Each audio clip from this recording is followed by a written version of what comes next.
ओम शांति। गणतंत्र दिवस की सभी भाई बहनों को हार्दिक हार्दिक शुभकामनाएं।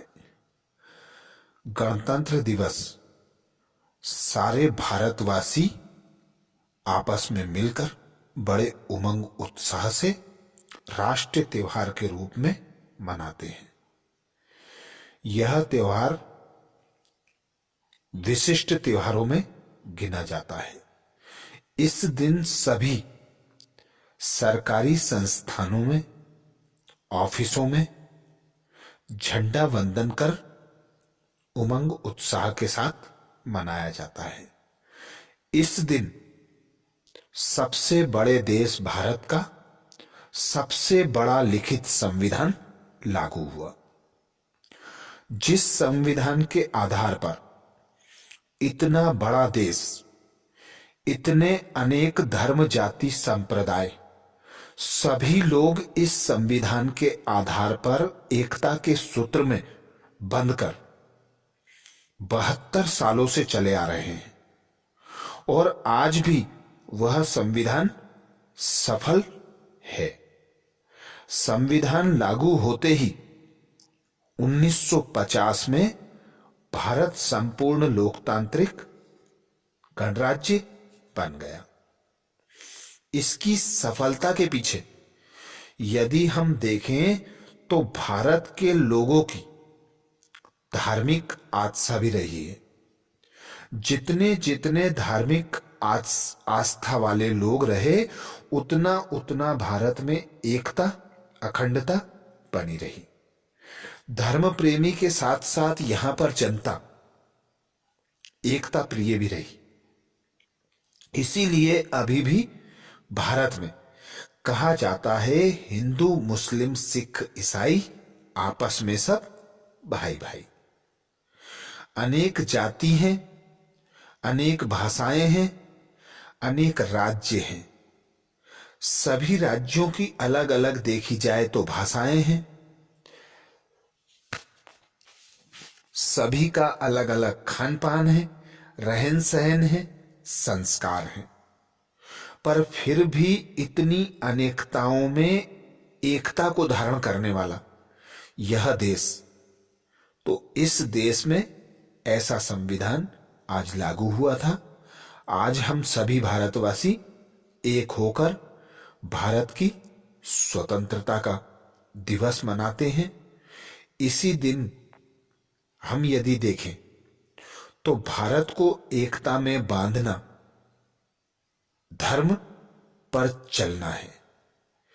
धर्म जिसे हम परिभाषा के तौर पर देखें तो धर्म अर्थात जो सभी को धारण किए हुए है। जिस प्रकार भारत का संविधान सभी को एकता के सूत्र में बांधे हुए है, सभी को अधिकार दिए हुए है, सभी एक मत होकर रहते हैं, उसी प्रकार यदि हम इस विशेष दिन धर्म की गुह्य परिभाषा को जान लें, धर्म के अंगों को जान लें, धर्म के विधान को जान लें, तो हमारे द्वारा भी इस एकता में अमूल्य योगदान हो सकता है। तो धर्म अर्थात धारण करना, ऐसी संस्कृति, ऐसे संस्कार, ऐसा ज्ञान जो धारण करने योग्य हो, जिसे सभी धर्म मानते हो। सभी धर्म से अर्थ यह है कि धर्म को हम देखते हैं अलग अलग जाति संप्रदाय में बांट दिया गया, जबकि धर्म उसे कहा जाता है जो सभी को मान्य हो, सभी को अपने अंदर संभाले। अर्थात धर्म उसे कहा जाएगा जो सत्य का मार्ग हो, अहिंसा का मार्ग हो, एकता का मार्ग हो। तो आज ऐसे ही धर्म के हम 10 विधान जानेंगे, जिनके आधार पर हम एकता के सूत्र में बंधते हैं। आज गणतंत्र दिवस के दिन हमें धर्म के इन 10 अंगों को जानकर उन्हें अपने जीवन में अपनाकर एकता का पाठ पढ़ना चाहिए। हमारे धर्म अर्थात सर्वधर्म जिन्हें मान्यता देते हैं, जिसे हमारा मन स्वीकारता हो और जो सभी को धारण करने योग्य होता है, तो ऐसे धर्म के कुछ अंग मनु स्मृति के अनुसार धर्म के 10 अंग या लक्षण कह ले या 10 विधान कह ले, जिन्हें जानकर मनुष्य इन पर चलकर अर्थात अपने जीवन में अपनाकर धार्मिक बनता है, अर्थात आस्तिक बनता है। जो नहीं मानता, जो अधर्म के मार्ग पर चलता है, असत्य के मार्ग पर चलता है, उसे नास्तिक कहा जाता है। धर्म के 10 लक्षण यानी 10 अंग, 10 विधान, जिनको जीवन में प्राप्त करना और उनको व्यक्ति के चरित्र का अंग बनाना यानी धारण करना, यही धर्म है। धृति, क्षमा, दमुस्तेच शोचम, इंद्रिय निग्रह, धी विद्या, सत्यम, अक्रोधम, दशकम, धर्म लक्षणम। तो ऐसे 10 लक्षण धर्म के हैं, जिसमें पहला धृति अर्थात धैर्य। धृति हर परिस्थिति में, चाहे लाभदायक हो, हानिकारक हो, सुखदायक हो, दुखदायक हो, शुभ हो, अशुभ हो, धैर्य को बनाए रखना चाहिए। क्योंकि आज जो हो रहा है, जो कल होगा और जो हो चुका है, वह सब कल्याणकारी है। हम इस कल्याण को स्मृति में रख धैर्य को अपना कर रखना चाहिए, क्योंकि आज जो है वह कल नहीं होगा। आज बुरा है तो कल अच्छा जरूर होगा। तो धैर्य रखकर किसी भी परिस्थिति में हलचल में ना आकर खुद को संयम में रखकर अच्छे समय का इंतजार करना, यही धर्म का पहला लक्षण है। दूसरा क्षमा। अपना कोई अपकार भी करे, कोई विरोध भी करे, कोई गिलानी भी करे, कोई हानि भी पहुंचाए, तो भी धर्म कहता है कि क्षमा करो, क्योंकि सबसे बड़ा क्षमा करने वाला ही होता है। क्षमा करने वाला बड़े से बड़े दुश्मन को भी अपने दोस्त में परिवर्तित कर देता है। तीसरा अंग दमः, संयम। अपने मन को काबू में रखने को दमः अर्थात संयम कहा जाता है। जो जितना अपने मन पर काबू रखता है, वह उतना महान बनता है, उतना जगतजीत बनता है। कहावत भी है, मन एक चंचल घोड़े के समान है, वह इधर उधर भटकता ही रहता है। मन को जिसने अपने काबू में कर लिया, वह मनजीत अर्थात जगतजीत बन जाता है। चौथा अंग अस्ते।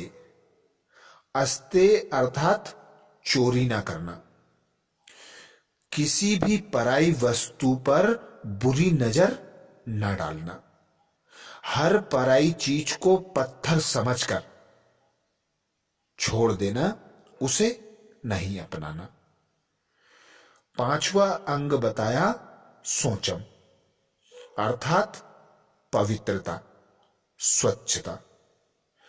हम यह देखते हैं कि हम बाहरी स्वच्छता बनाने के लिए साफ सुथरे रहते हैं, नहाते धोते हैं, नए कपड़े पहनते हैं, पर जो पवित्रता स्वच्छता है वह बाहर से ज्यादा अंदरूनी होना चाहिए। जिस प्रकार हमारी सोच होती है वैसे ही हमारे व्यवहार, हमारे कर्म बनते हैं। तो हमें स्वच्छता को मनसा वाचा कर्मणा में धारण करना है। खान पान रहन सहन में स्वच्छता धारण करना है, पवित्रता धारण करना है। यही धर्म का 5वां अंग है। छठा अंग इंद्रिय निग्रह। इंद्रिय निग्रह अर्थात कर्मेंद्रियों व ज्ञानेंद्रियों पर नियंत्रण रखना। हम एक आत्मा निराकार हैं। हमें यह 5 तत्वों का शरीर कर्म करने अर्थ प्राप्त होता है, पर हम आत्माएं अपनी ज्ञानेंद्रियां, मन, बुद्धि, संस्कार, कर्मेंद्रियां, इनके वशीभूत होकर स्वयं को भूलकर गलत कर्म करने लगते हैं। तो हम जब इस स्मृति में होते हैं कि हम एक आत्मा हैं, हमें ये ज्ञानेंद्रियां और कर्मेंद्रियां कर्म करने अर्थ प्राप्त हुई हैं, तो मैं मालिक आत्मा उन ज्ञानेंद्रियों व कर्मेंद्रियों पर अपना नियंत्रण रखूं और जो सत्य का मार्ग है, अहिंसा का मार्ग है, उस हिसाब से अपनी ज्ञानेंद्रियों और कर्मेंद्रियों द्वारा कर्म कराऊं। यही धर्म का छठा अंग है जिसे इंद्रिय निग्रह कहा जाता है। 7वां धी। 7वां अंग है धी। धी अर्थात विवेक।